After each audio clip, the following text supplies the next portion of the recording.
Hello, and welcome to Week 5 of the Introduction 2020 Intrasession Series.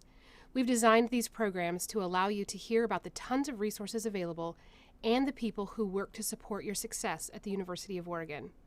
For today's Intrasessions, we're checking in with university housing, highlighting career services, and showing you several ways to connect with clubs and organizations. And we have this session for parents and families. This session is dedicated to an open discussion of common issues of first-year college transition and how you can support your duck. In the last 15 minutes of this session, we will dedicate the last 15 minutes of this presentation to answering your questions live on camera. If you're in Facebook, please use the comments below the video to ask our presenters your questions. At this time, I'm pleased to introduce you to Marcus Langford from the Office of the Dean of Students and Mariko Lin from the University Counseling Center. Welcome, Marcus and Mariko. Hello. Take it away, it's all yours. Great. My name is Marcus Langford, and I'm an Associate Dean of Students at the University of Oregon here. And my name is Mariko Lin, and I work at the University Counseling Center. I'm an Assistant Director and also the Education and Prevention Outreach Director. Excellent. So we will go ahead and get started. As Cora mentioned, part of what Mariko and I are going to do today is talk a little bit about some of the transitions that you as parent and family members will face, your students will face, and also some of the things that we as an institution can do to support both of you all in this transition. Before we get started, though, we always like to set a bit of context to give you a bit of perspective of who we are, how we got here, and why we do what we do. So again, my name is Marcus, and I was born in Birmingham, Alabama, so I'm a Southerner by birth. But in terms of who I am and how I got here, the first picture that I think is really pertinent and important is actually the one in the middle, that person on the telephone pole. That's my mother. So my mother was one of the first black women to work for Bell South before it was AT&T in Birmingham, Alabama. And she started with the company literally climbing telephone poles.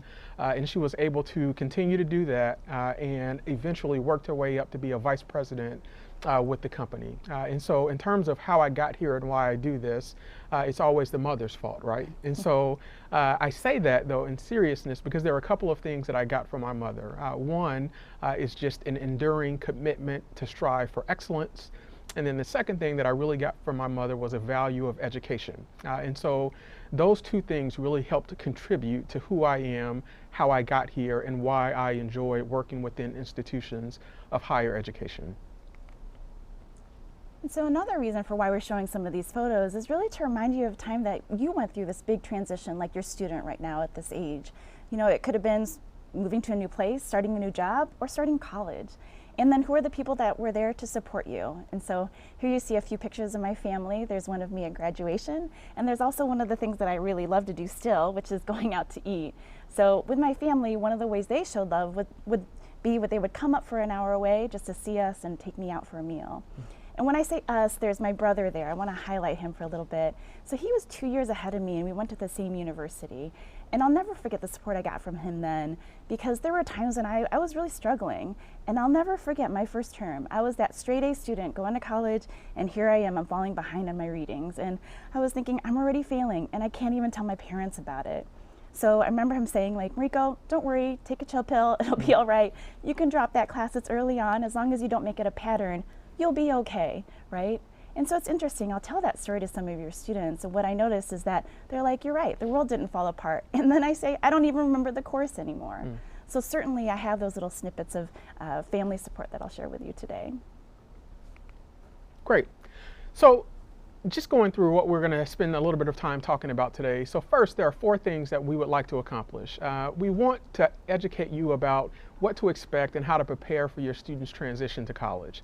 Another thing that we want to spend some time doing is to help you identify some strategies that will allow you to better or best support your son, your daughter, your student. And the way in which we hope to do that is to increase your knowledge of campus resources so you can help your students thrive and excel.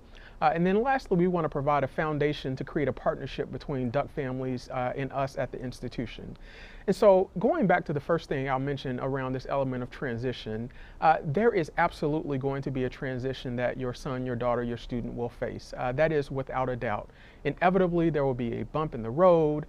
For many of them, that transition may be associated with, in effect, being a big fish in a little pond to now they're transitioning to an environment where they are a relatively small fish in a big pond. And that's a transition that they'll have to deal with.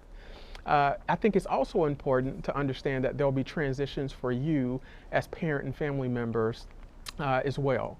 And so one of the things that I talked about, again, with my mother is that the transition that she had to deal with, and that was really informative for me, was the fact that I was the first person in my family to have the traditional leave and go away to college experience.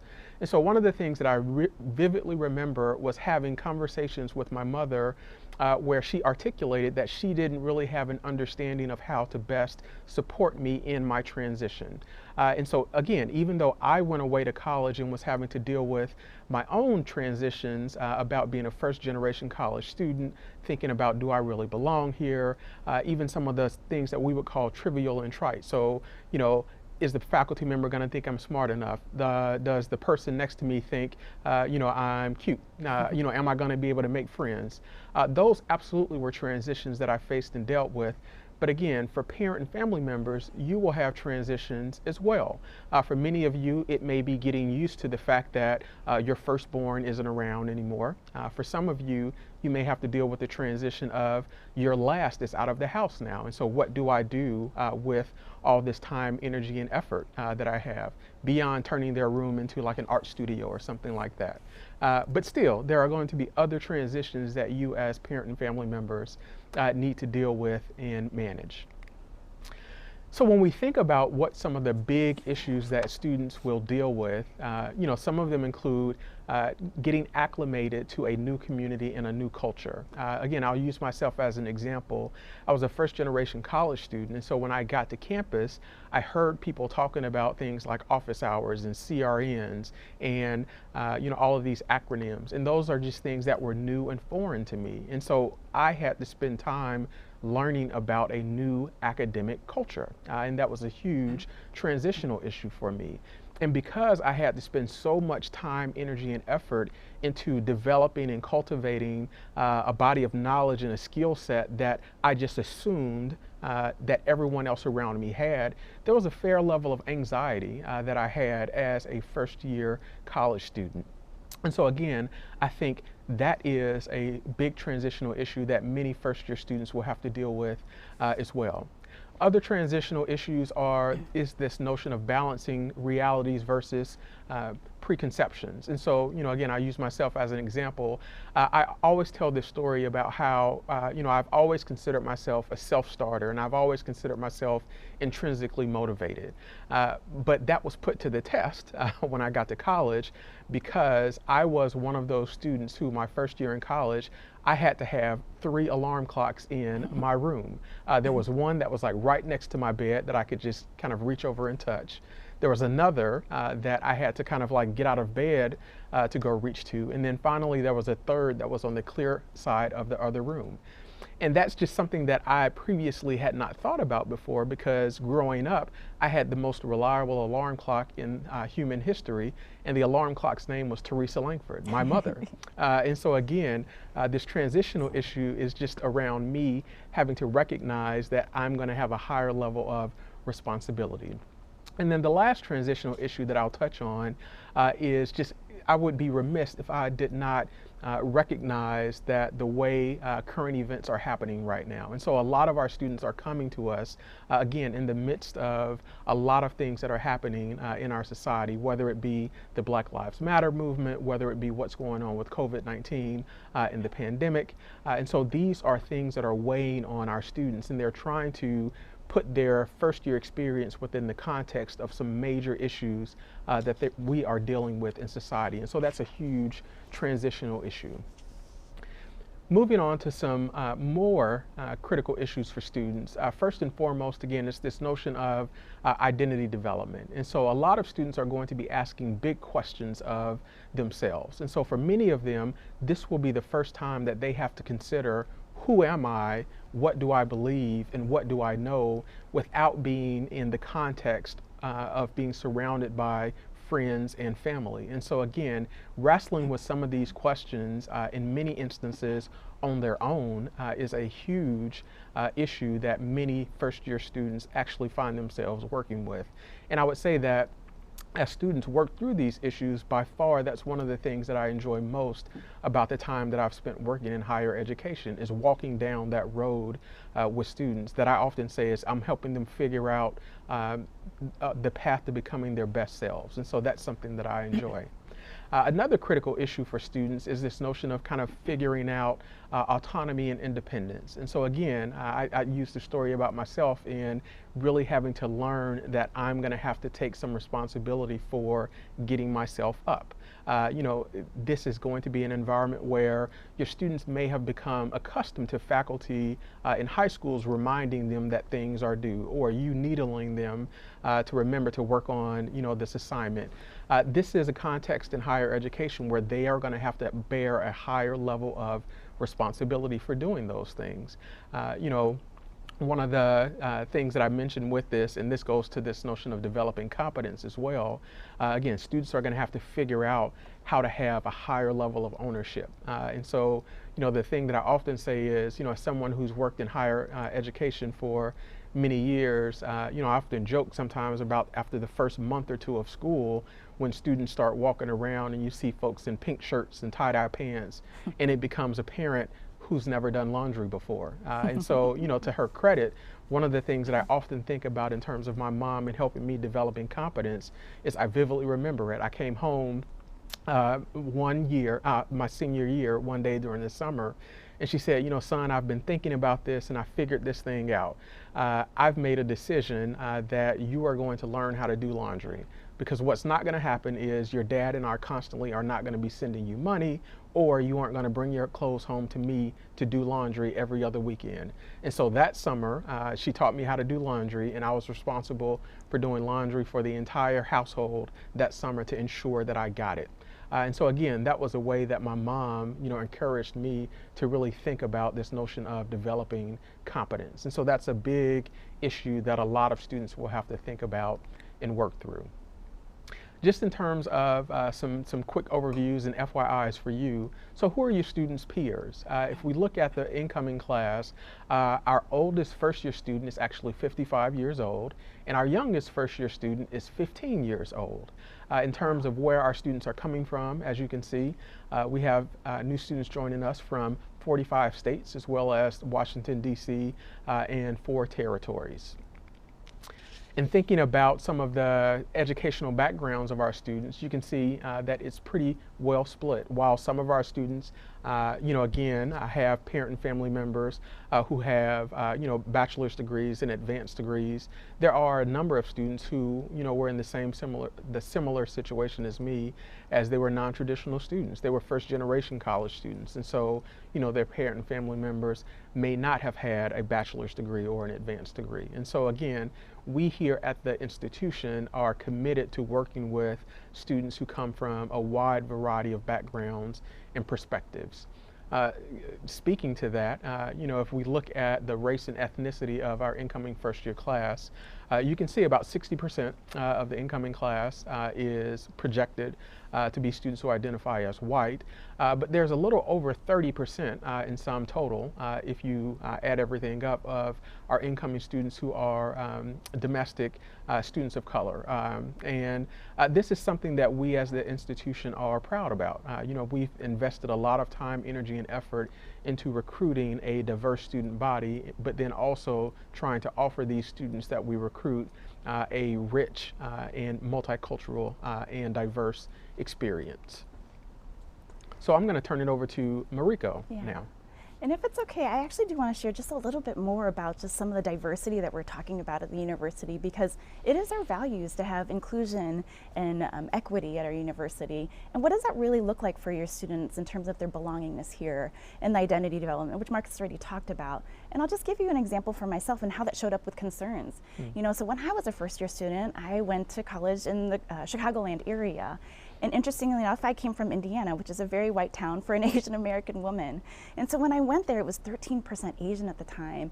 And for me, that was a whole bunch of Asians that I've never been around ever before. And so I had a whole bunch of Asian friends, and I was like, wow, this is really interesting and different.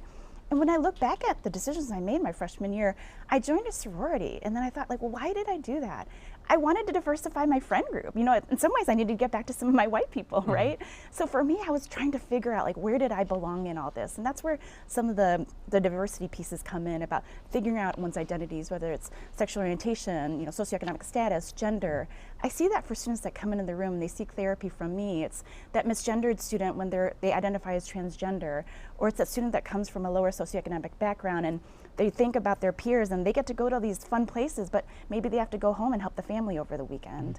Or perhaps, you know, I love the fact that we're diversifying our students in terms of race and ethnicity, but at the same time, I'll still find that student that finds themselves as the lonely only as a student of color in class. And so this is how we see concerns come up, even with these sort of demographics and diversity within our student body. So in talking about concerns, we actually polled you all to just see what are some of the concerns that you have, what do you think your students are concerned about, what are you excited about, and what are they excited about? So let's take a look at them right here. So some of your biggest concerns, and I'll just share this, I've done this for quite a while now, and what really stood out to me is that 25% of you all are concerned about if your student will get sick. And so I want to acknowledge these COVID times and that we all have that concern, and to reassure you as the university that we are doing the best we can to make this a safe place for your student. But I also want to acknowledge the other concerns that are coming up for you for your students. So it's pace and difficulty of coursework, time management skills, and feeling overwhelmed by all their options.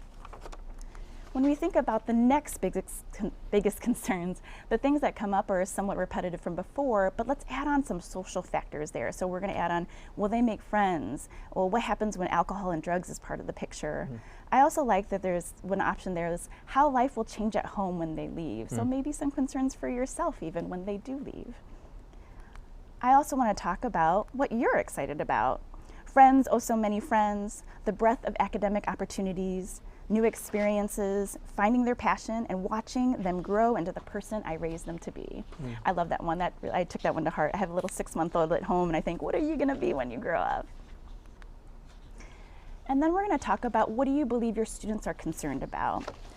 And some of it kind of overlaps with what you're concerned about. So there's the pace and difficulty of coursework is number one for your students, managing their time, difficulty making friends, and then oh so many options. And then, of course, we're going to talk about what do you believe your students are most excited about. That's all those new experiences, all that sweet, sweet independence and moving out, making their own decisions, and finding their own passions. So that just gives you a sense of what you're all thinking and maybe what your students are thinking as well.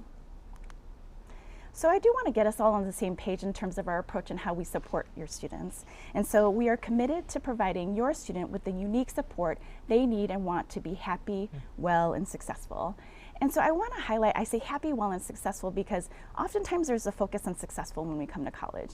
I'll tell you, over 100 times I'm talking to a student and I ask them, like, well, how do you define success? And I swear, every single time they pause. They think like, oh, well, is it about my parents and what they want? Is it what I want? There's so many different pressures that come to mind. And really, they have to define that for themselves. But also, we want to think the more rounded picture of what college is about. It's beyond academics. So usually when I do this presentation, you know, there's a big audience. And so I actually share this one stat with them. And then I ask a question with that first. So I say, of the graduating class of 2019, of the 4,600 students in that graduating class, what percentage do you believe graduated with a 4.0? Inevitably, I'll get a whole bunch of answers. There'll be 20%, 7, 8, 10, and I'll at least get one person that gets the right answer, and that's 2. So that's 84 students that got a 4.0 as they graduated. So what point I want to make with that is that over 4,500 students had at least one grade that was not an A, that was not perfect, right? And that's okay. I'll tell you, one of my favorite days on campus is commencement day, graduation day. You know, we're all volunteering and helping out, and it feels like the happiest place on earth because really it's not just about the grade, it's the experience that they went through together, right? So I want to talk about the transition in your role, and maybe just to say, part of this task to talk about how you approach your parenting is a little bit daunting, knowing you all have different styles and ways of being a parent. So I'll just name some to name a few and what we hope from all of this. So there's the over-involved parent, and I'll just start with my mom, Mama Lin. Love her dearly, and she had the greatest of intentions, but she wanted to do everything for me before I went to college. You know, I vividly remember, you know, sitting at the, you know, the table eating the breakfast she made for me, and I could hear her scraping scraping off ice off of my windshield so I can get to class on time. So my mom really wanted to do everything she could to get me there on time, right? And so what I know in the short term, great for me, my mom did everything for me, but in the longer term, I'll call myself a late bloomer. I think in some ways gaining confidence and learning life skills came to me a little bit later, but she had the best intentions, right? I get that. On the other side of things, then you have my father, which again, I love my father and he had ways to show support and love to me, but it didn't happen so much in the college arena, you know? I think about when we moved to college, my brother first and then myself. My dad actually didn't help with that physical move, right? And then I thought for myself, well, must have been daddy's little girl because he helped me move into college. And then I asked my mom about it and come to find out that he actually only helped out because I had so much stuff and she made him go, right? So that was my father and his experience with my college experience. And then we have the well-balanced parent, and I think of Marcus, right? I think of Marcus's mom. She knew how to do it, well, I want to say right, but do it well, right? And then you have that fill-in-the-blank parent, because I know there's just a lot of different types of parenting, and you may be one of them. But the hope is that you really become that trusted guide for your student, to know the difference between challenge and supporting, and letting your student take the lead in what they want to do, and just being available for them as they hope to do whatever they're hoping to do. So I want to talk about one way in which we provide support to our students, and that's communication. And we did a little poll on this too. So the question was asked of you, how often do you expect to communicate with your student? And the majority of you said, so 47.62 said it was 2 to 3 times a week.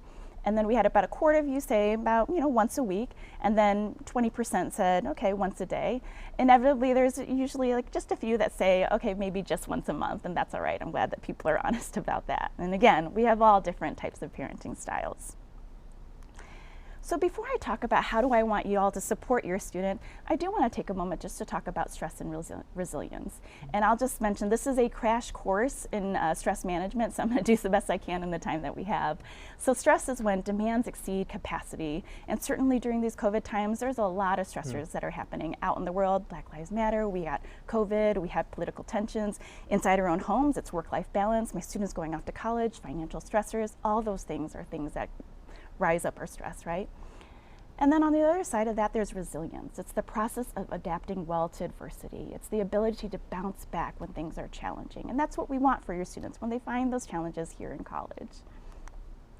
So what does building resilience even look like? And what I say, it always starts with self-reflection. It's recognizing the stress and triggers that you may have. And I know for myself, the typical stressor is when I get overwhelmed with my email inbox. That's an easy one for me. But I know for your students, they tell me stories when they don't feel like they belong, or they had a fight with their dating partner or their friends or their roommate, or maybe they had an argument with their parent or got critical feedback from a professor. Sometimes it could be financial stress, academic stress, career stressors. But then we have to ask ourselves, and you can see this from your student, well, how does it show up? For me, I can tell my telltale signs. I get a little irritable. My partner knows that pretty well too. And of course, I have to apologize and say like, okay, I'm getting stressed out, and I have to know that of myself. But what I can see manifest in your students, it could be anxiety and depression. It could be physical ways in which maybe they're getting less sleep, or perhaps they're getting a stomach ache, or maybe they're getting a headache. But I also can see them taking it out on themselves sometimes. They can feel like I'm a failure, or I feel rejected. And so these are the ways we want to take care of them, right, or support them when these sort of things come up. So we do want to talk about coping strategies, and that could look like a lot of different things. And one of those things is really, how do you bring joy into your life, right? So typical ones I hear from your students, and I'll say there's a range of them from healthy to not so healthy, right? So healthy being, I watch Netflix, I call up my friends, or I call up my family members to talk to them about my concerns, or I hang out with people that I'm close to. Things that they're interested in, like I listen to music, I read books, I get crafty, things like that. But I will share on the random occasion, every so often I'll have that one student that says, I smoke pot. I am not going to pass judgment on that, but I will say, if that's the only way that they can think of to cope with their situation, I am going to have a little bit of concern about that. So just know there are such a wealth of coping strategies, and so certainly you want healthy ones for your student. And one I will say internally, and we could think about it even in these COVID times, what are you learning about yourself to take you into the future, and you can apply into the future, and you reflect on that. How can I do this better when I feel challenged? So now I want to transition to how we want for you all to provide support to your student, and knowing that you probably are already doing that well, but certainly if there are certain things that you can take from this presentation, even that one little concrete step to take, I would love for that to happen. So I will say just this could be a general approach to how you support students. It could be about a decision that you need to make, or perhaps that one time when your student really feels like they're in trouble. These are different approaches that you can take for your student. So I will say the first and foremost, the most important, I would say, is to listen and empathize. And I recognize for you all, you're probably like, that's a given, but I'm going to tell you a story of why that may not be so much the case, and I'll just take that a little bit seriously, why I think this is an important one. So I do want to share, I want you to allow your students to fully share whatever experience that they're having and not interrupt when they share their story. I also want you to give them a sense of agency in what they're sharing, that they have the control in their hands, to be empathic and to put yourself in their shoes when they're sharing their story, but most importantly, to be mindful of your own reactions and especially of judgment. I'm going to share with you a story of a student that I worked with, and I remember it was a traumatic incident that had happened to her. And when I say trauma, I'm going to just give you a very simple definition. It's when there's a significant event that happens in which somebody has no perceived control over what's happening, right? And what I noticed that in therapy, we can process that trauma, but sometimes inevitably the aftermath of what happened with that trauma when they're trying to receive a support can be what we're working on in therapy. So I'll give you this example. So, you know, many of you know about campus alerts. It's emergency notifications that happen through the university. And I remember one year I got this one, and I'll say it was one of those once in a lifetime incidences that was kind of scary even for me. And the only detail you need to know is this student got away from the situation. That was what was most important. And surprisingly, 2 or 3 days later, she showed up in my office, and I'm trying to process and help her and support her in processing what had happened. And then my heart fell when she told me what happened, when she told her parents about it right after. The parents, their reaction was they just said a whole barrage of questions to her, like, why didn't you call the police? Why were you out so late? Why didn't you call us right away? And in my heart of hearts, I was thinking, she got away and that was what was most important. Why weren't you just there for her to listen? And what ended up being the majority of our therapy from there on was really to regain that trust between that student and their parents, that she could still get that support from them, that they could be there for her and not just to have judgment on what had happened because they were worried about her, right? So I know that's a little bit serious, but I do want to take that seriously, just to listen and empathize. So there's one I think is an easy intervention that you could do is just ask questions of your students, right? So you don't want to solve the problem for them, you just want to help them to get them there. And so here are some simple questions you can ask. So how can I support you? How can I be of most help to you? What options are you considering and what do you think you should do? And of course, never give the answer. And so I want to say a little bit of an example from my father, who was, like I said, sometimes not so much involved in my experience, but I'll tell you the time that he really reached out and he just asked a question, and I thought that was important. I'll never forget, it was the end of my doctoral program, and I was applying to all these different sites across the nation, and it was going to be the start to my career. And so I was really nervous. I was home, it was winter break, and I was in the family room, and he could tell I was stressed out. And he just asked a simple question. I don't even remember what the question was. It was something like, how are you doing? Are you okay? And all I know is, well, one, I'm not used to my dad asking me how I'm doing, but two, I remember thinking there are two paths to this. I can disregard what he said and I could just tell my mom what happened, or I can give him the benefit of the doubt. My dad's actually really wanting to know what's happening for me. And so that's what I did. I just shared with him what I was stressed out about. And I'll never forget the thing I needed to hear him say, which is, you just be you, Mariko, right? And to this day, I still use that even before these presentations. You just be you, Mariko. I'm nervous, but I can be myself and I'll be all right, right? So just asking that simple question, to have that invitation to your student to respond back and show that you actually care for them, is something important. So open communication, we want you to provide an open and safe and trusting environment for your student to respond and not to react. And so just to see the difference between those two, to respond means I'm going to take a moment and think, what does my student uniquely need or want from me right now?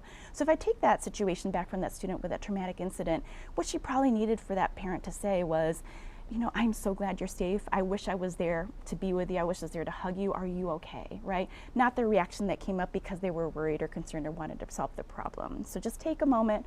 What do you want to say to your student that makes the most sense for them? I also want to address our worrywart parents. I know my mom is one of them. And what I know from your students, like myself, I became pretty strategic about what I shared with my mom, or, students are that way with their parents when I know you just want to know what's going on with your student. I'll tell you, I hear it over and over from your students in the therapy room. They'll say, I don't want to tell my parents about fill in the blank. I'm struggling, I'm depressed, I was sexually assaulted. And then they'll say, followed up with that, I just don't want to worry my parents. And what I think about that is that they're worried that you're not going to be there to support them. And we want you to be there for them. So if you provide that sort of safety, they will be able to share with you. And that's what we really hope, because ultimately, we don't want your student to struggle alone. We're happy that they're coming in for therapy, but we want them to go to you too. An easy intervention, this is one of my go-tos, is reassurance. So identifying your students' strengths, whatever that they are good at, that's something that you can mention to them whenever they're challenged or feeling that they're struggling. You also want to give them proof of times that they showed resilience. So, I think some of you may be concerned about, are they going to be making friends? Or maybe they're concerned about that. And so what you can say to them is like, well, I know when you were in high school, you joined this club, you joined this student organization. You're really actually pretty charming, I would have to say, right? You could say something like that. And, I know this is something that you're concerned about, but I've always seen you have friends. And so it'll come with time. So provide that sense of reassurance. But I also want to say reassure them with what they already know. And so some questions I usually say to students that I'm working with is, what do you think I would say? What do you think I would do? That's another way to reassure them of what they already know. I also want you to show trust in your student, and it could be just simple phrases like the ones up here. So I think you can handle this and you've got this. But of course you have to say that very authentically, right? You really believe in them. And don't forget to trust yourself and all the things that you already taught them. One quick story about my mom. I love her to death, of course, but there's this one moment, it was interesting. Right after I got engaged, I'll never forget, she said to me, "I'm so glad you're taken care of now." Mind you, this is like back in, like in my middle 30s, and I already, passed, not to say passed, but finished my doctoral degree. And she's saying, now I'm taken care of because this guy comes into my life. And I said to her, I was like, Mom, let's take a moment here. You're forgetting all the wisdoms and lessons and all the things that you taught me to make me who I am today. And I know that was one of those heart-to-heart moments that I have with my mom. And I think when we have family struggles, she remembers that. We did this together, right? So don't forget what you do and what you do well.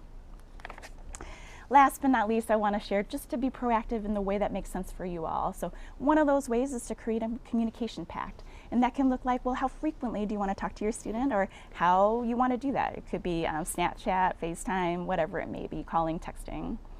I also want you to be proactive and preventative and identify which decisions you want to be a part of their process.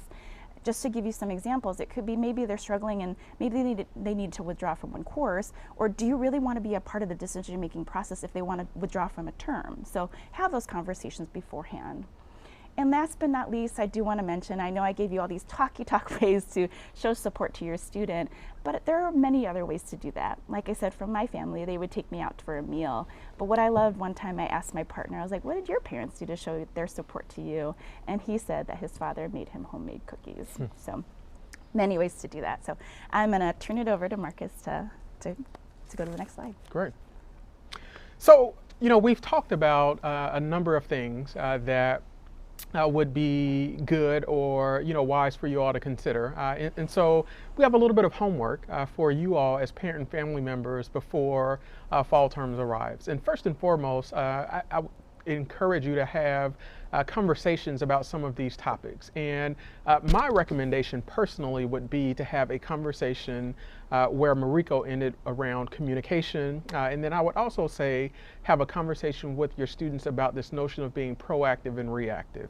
And so when I say have a conversation around communication, I mean that in two ways. First, I think it's really important for you to establish your expectations around communication with your son, your daughter, your student.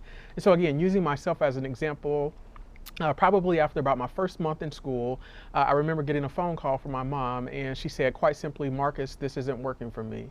And I said, "Well, what are you talking about?" And she said, "Marcus, it's not that I want to know the minutia or the tiny little details of everything that you're doing every day, but I do. I have a genuine concern and I have a genuine interest in what you're doing, what you're learning, and how your experience is going." And that was something that quite honestly had never registered in my 18-year-old mind. And so what that translated to was every Sunday afternoon after she and my dad went to church, after I, had lunch or studied or whatever it was, I would pick up the phone and I would call my mom and we would just have a conversation. Some weeks that conversation lasted 5 minutes. Some weeks the conversation lasted 15 minutes. Some weeks the conversation lasted 55 minutes. But I think more than the amount of time that it was more about the fact that she established that she had an expectation around a measure, tone, and tenor of conversation that we were going to, a communication that we were going to have. And once it was clear to me that an expectation was there, that is what I operated from. And then I think the other piece around communication that I would encourage you all to think about is getting your students to understand that they need to take the leadership role in communicating and being proactive with others. I think another thing that you as parent and family members can do to support your students is to give them permission to go. Again, as we mentioned, especially within the context of what's going on, a lot of our students, we are aware of the fact that they're going to be coming to us with a lot of things on their mind. It can be really instrumental and really critical for them and their success and their ability to make this transition if they know, if they understand, if they believe that you as a parent and family member really are excited about them to go and begin this journey. And so, give them permission to go. Give them permission to fully immerse themselves in this experience. And that can be a hugely beneficial thing for them, excuse me. Another piece of homework for you is to review the resources that we've provided. Again, not only today we've given you a number of things to think about, but some of the previous information sessions or interest sessions have detailed a lot of resources that the institution has to offer. I'm not big on guarantees, but one of the things that I like to say is that I can almost guarantee that if there is a problem that your son or your daughter or your student is facing, that we have a person, a thing, an entity, an office here at the institution that can help them deal with or mitigate that challenge. And so again, I think it's all about you as a parent and family member learning about what these resources are so that you can then help your student be connected to what we have as an institution to support them. Another piece, again, is to tune in next week to learn a little bit more about the care and support that we offer students as well as parent and family programs. I mentioned have some of these conversations, and some of you may be thinking, well, I don't know exactly how to do that, or I don't know where to start. It's funny that you should say that. We actually have a website. It's our Parent and Family Programs website. It's families.uoregon.edu. And if you go to that website, there's actually a tab that you can click on that says Conversations, and it will give you some of these conversation starters. And so that is a way that you can start the process of engaging in some of these dialogues and conversations with your students. So this year, when your son, your daughter, your student transitions here, what are a couple of things that you can do, again, to help them be successful?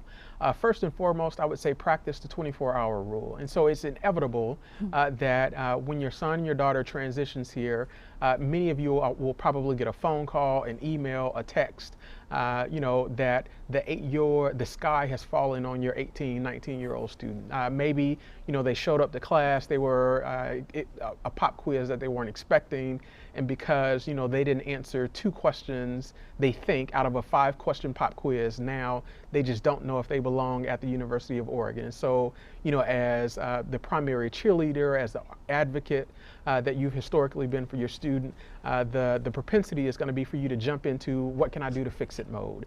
And I think what we would say is, again, take stock in the fact that you have provided your students with a good foundation, that we at the institution have a variety of resources and supports for him, and for them, I should say. And so what I would say is practice the 24-hour rule. Just give it a day. And I can almost guarantee, that if you give it a day, call them back, text them back, they're probably not going to even have a recollection of what they called you about yesterday. Another thing that is related to that is resisting the urge to fix things. I often say that this is a time where students need to be in the driver's seat of their educational experience and their educational endeavor.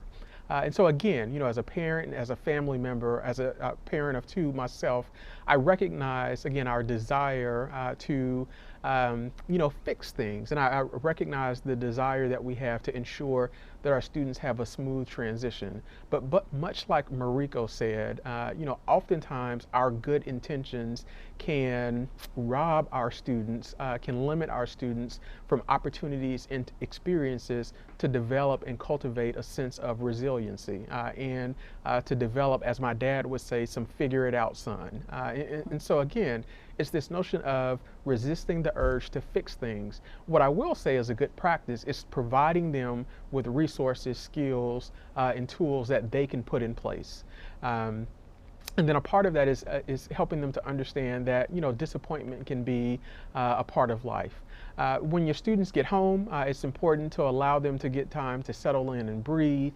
I think it's important to affirm the changes that you've seen, and also you're going to have to go about the process of renegotiating boundaries with them because they've been existing under kind of a certain amount of freedom, and they will need to understand, as my father would say, when you're back in my house, there are certain rules that you have to abide by.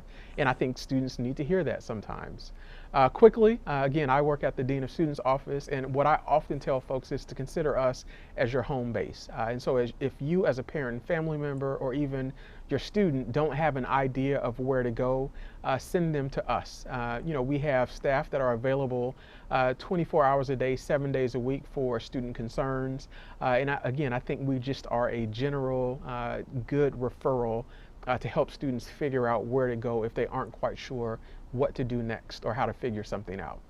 Here we go. All right, and at the University Counseling Center, so we are the place that provides confidential psychological services for your students. And so just know there's no additional cost, no out-of-pocket cost for your students for these services because they're coming out of the health fee. I do want to share a service for you particularly. So we do provide consultations to you as family members when you're concerned about a student. So if you're wondering, how do I have this conversation to support my student or what resources are available uniquely for them, just give us a call and say you want to consult with one of us. Of course, we also provide individual and group therapy for students. And some students already coming to the university are pretty therapy savvy. And so in that case, we can actually provide community referrals for your students. And they can also get assistance from our case managers to make sure they get successfully connected into the community. We also have our education and prevention program, which can look like weekly wellness workshops, our suicide prevention trainings on campus, and mental health campaigns for all of campus. And I also want to mention our after-hours support and crisis line. So that's our center's main line. So that's basically when the center is closed. After 5 weekends and holidays, your student can call that number if they're in crisis or just need additional support, or you can consult about your student as well. And then back to you, Marcus. Great. Oh, sorry. And lastly, I'll just say, again, I mentioned this parent and family website earlier. What I would say is we at the institution see you as parent and family members as a resource. There is a wealth of research that shows that students who have parent and family members who are engaged are better for it. They typically graduate at a higher rate. They typically have higher grades and a number of other things. But what I would say is that research is also pretty clear about parent and family members being engaged in an appropriate way. But beyond that, again, there are a number of ways that you as parent and family members can be involved and engaged with us as the institution, but then also your student. And so Parent and Family Programs is a general referral source for you, and we host a number of parent programs and events. And there's also a Parent Family Association that you can be a member of as well. All right, some closing thoughts for you all. So we really want you to just relish the time that you have left with your students. Enjoy them in that time before they come to college. And then also we want to recognize that, there's a lot of things that we shared with you today, Marcus and I did. So we want you to be thoughtful about the bigger picture, what message you want to convey to your student, whether in words or in actions, right? Whether when they first come to college, the whole way through college and beyond. And so you really can't go wrong with these following messages here. I am proud of you, we love you, we'll miss you, and of course, no matter what, we're here for you. So thanks so much for listening in on our conversation and our resources and services and how to support your student. Thank you so much to both of you. We do have a couple of questions and a comment that I want to make sure that we share with you. And I've got some follow-up questions that I think are appropriate for this particular session. And I also want to mention for you parents and family members who are watching, we're going to follow this session next week with a deeper dive into some of the care and support. Colleagues of Marcus and Mariko's are going to be with us again next week to kind of talk a little bit about how we respond when students are in crisis, whether those crises seem small or they seem big. We're going to talk about what that means for our students and how we work with your students on campus. So I want to make sure that you tune into that next week. But first off, I think you want to know. Kelly says this was outstanding. Thank you. So let's make sure that we say thank you to you all. And this was not prompted. We did not pay Kelly to say this. But we have a question from a parent who asks or says that they have a student with diabetes, and they want to know if there is a group of students or a group of staff who can help him cope with the struggles that one faces with this disease. Do either of you know anything about the support around students with diabetes? So I don't know about diabetes specifically. What I will say is that we have a university health center on campus, and so first and foremost, I would encourage your student to connect with the health center, because that will be one of the best ways that they can maintain and receive support for dealing with diabetes.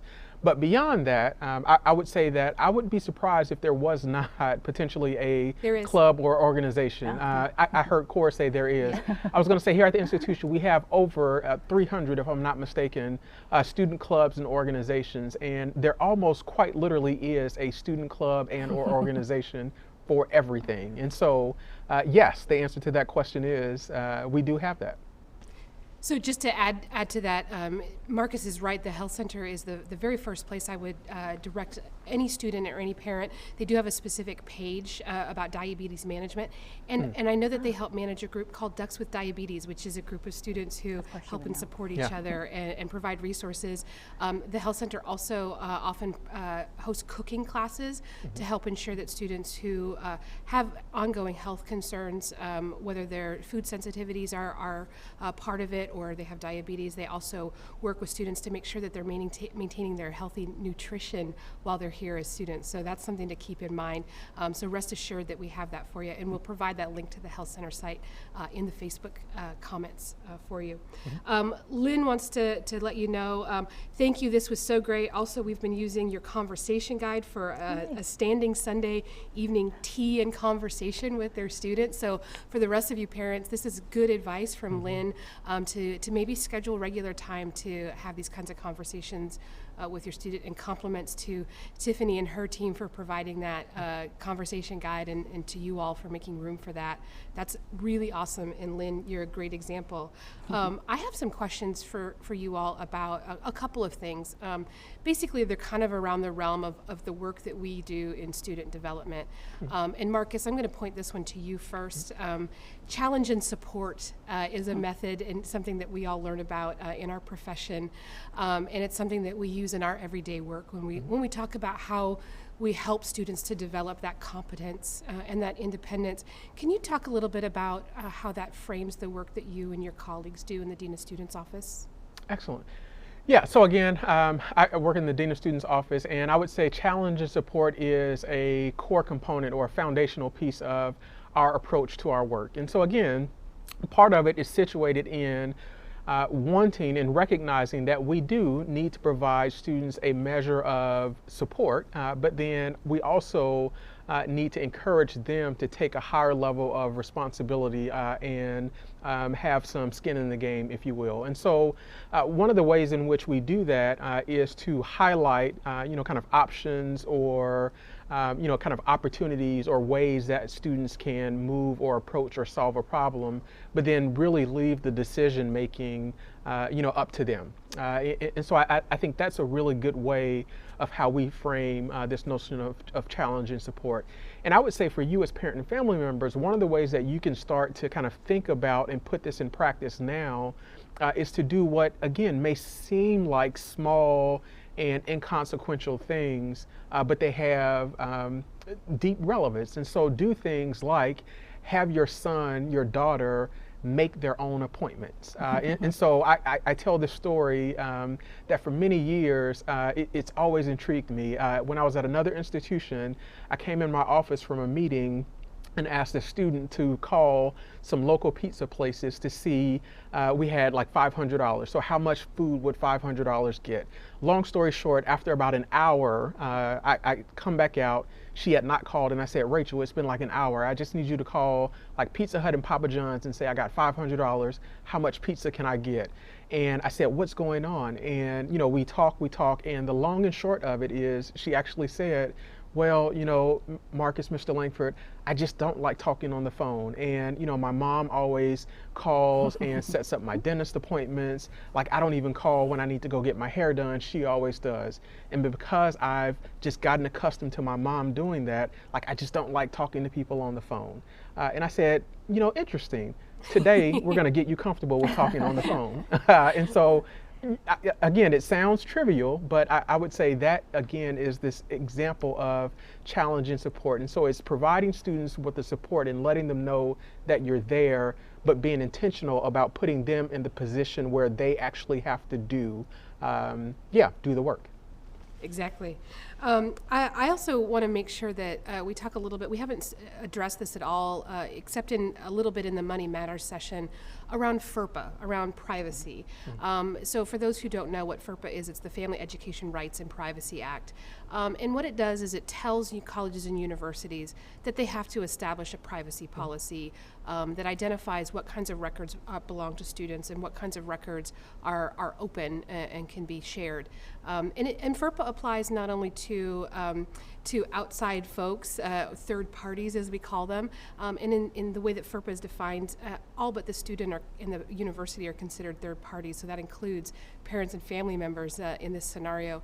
But it also applies to me, so if I don't have an educational need to know something about a student, and I don't have the student's permission to have that information, then FERPA would apply to me.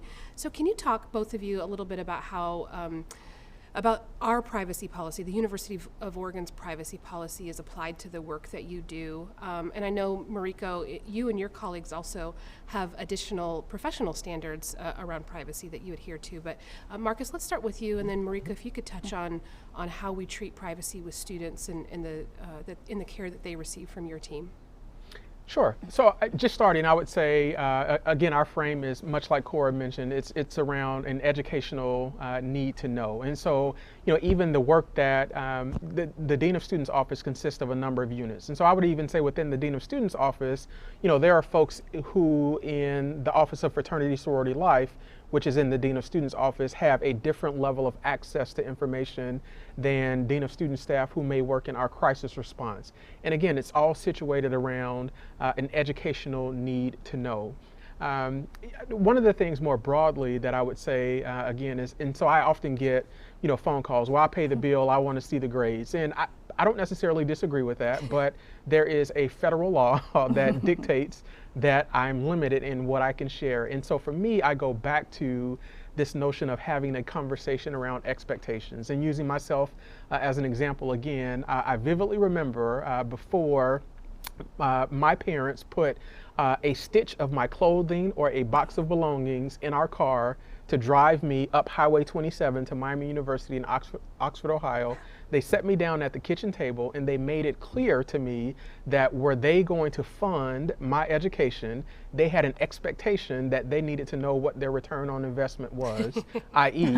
they had an expectation that at the end of every quarter or semester, because we were a semester school, that I would share with them what my grades were. And so I would encourage parent and family members to have that conversation. I will say that there is a waiver that you can sign, but again, more so than immediately jumping to... Who can sign it though? The students can sign the waiver. And so I was going to say there's a waiver that your students can sign, but I was going to say immediately, more so than jumping right to, I need you to sign this waiver, I would still encourage you to have a conversation around, you know, these are the types of things that I'm aware of, these are the types of things that I'm interested in knowing, and this is why. And so again, it's more around a conversation of having the waiver so that if a situation or a need arises, I can help you, I can assist you, and I can provide you with information so that you can make a better decision as opposed to, I pay the bills, I want to see the grades. Yeah.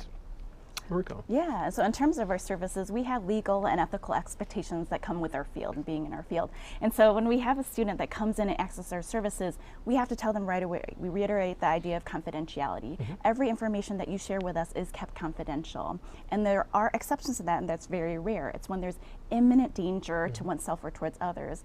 Otherwise, if you're wanting to have information about your students and their therapy sessions, or even if they attend a session, they actually have to sign a release of information. So they're signing a form to give permission to provide that information to somebody else. So certainly confidentiality is of utmost importance in our field. Well, but that doesn't stop a parent or family member from calling you and consulting and or making you aware of their concerns about their student, does it? Can you ask the question one more time? So the FERPA and your professional ethical standards doesn't prevent a parent or family member from calling you to to express some concern that they might have about their student or seek advice? Yes, certainly. Parents always call in just to ask because they're concerned about a student. So generally, we can talk around generalities if they give us, information about what's happening. So we can talk about the data that they're giving us, but we can't release the information that's coming from the student as they're sharing that information within the room. So we want to encourage parents, if you want to get the support, still call in. We can certainly talk through the situation. We just can't talk with this information that your student's actually providing. Thank you. Okay, so Jeanette wants to know what type of services are provided at the health center on campus, and if you all can't handle that, I can give it a shot. Go ahead. Yeah, so I would say we have a pretty well-rounded health center, and Cora can probably go into a bit more detail, but there's things like, we have nurses, there's a pharmacy there. They actually just opened up a new section that I believe does sports medicine and physical therapy is the word that I was looking for, as well as I believe there's a dental clinic as well. And so again, you can hop on their website, but for they really are experts in the health of college students. And related to that, there are a number of resources and things that they offer there. Yeah, and I would point you also to, we did do a session with the health center early on in our sequence of interest sessions. I think it was actually our very first Friday that we started. The health center came and did a similar presentation that Marcus and Mariko have presented, and you can find that on the Facebook page that you're on now or on YouTube. On the Oregon Welcome channel. Those are great resources, but Marcus is right, doctors, nurses, travel clinic, a nutritionist, as we talked about, around students who have nutrition concerns. Lots and lots of services at the health center, women's care, birth control, and smoking cessation. There's also, for students who are in recovery, there is an active group that supports students in recovery. So lots of services for students at the health center. Our health services division is a full service operation here at the U of O, so we want to make sure that you have a chance to ask more questions around that too if you have them. So first visit that video and then connect with the health center. I know they're also doing some drop-in sessions virtually this summer, and those are on their website as well. And if it's okay, I just want to also mention one of the things that we oftentimes work with the health center is psychiatry. So just do know that we're very closely with the psychiatrist there in terms of medical management and such. So thank you for adding that. That's really important. Donna wants to know, how do we get the FERPA and HIPAA forms and submit those forms? Well, Donna, your student has to do that.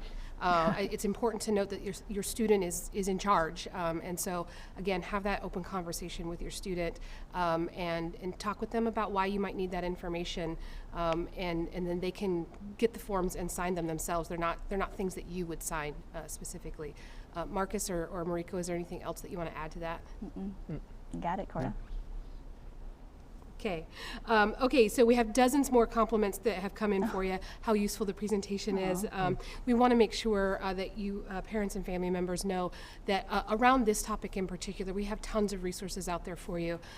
It is all the time that we have, and I want to thank you all for watching, because I know that this is a tricky topic, and right now, parents and family members have been supporting students in sort of this roller coaster of a year for several months, and this is difficult, and I know that there is additional maybe difficulty or anxiety around getting a new student off to college and university this fall, and so really appreciate your time watching us today. We do hope tonight that you'll join us for Proud to Be a Duck. You can watch that with us on our YouTube channel, Oregon Welcome. I did mention that all of our interest sessions, all of our faculty perspectives live on the Oregon Welcome channel on YouTube, so you can watch any of those things at any point that you're able. For questions about introduction or anything related to introduction, I encourage you to visit our website at orientation.uoregon.edu. You can email us any questions that you have at orientation@uoregon.edu, or you can text us at 541-346-1159. Also, the page that you're watching on the Parent and Family Programs page on Facebook is an excellent resource for you. Our Director of Parent and Family Programs, Tiffany Fritz, it monitors that and answers questions all the time in there for you. And I think she's there now. And I want to make sure that you utilize that resource as well. To hear more in-depth conversations with campus experts around these topics, I would also encourage you to subscribe to our podcast. You can subscribe to Flock Talk on your favorite podcast platform, or listen to specific episodes that you'd like at flocktalk.uoregon.edu.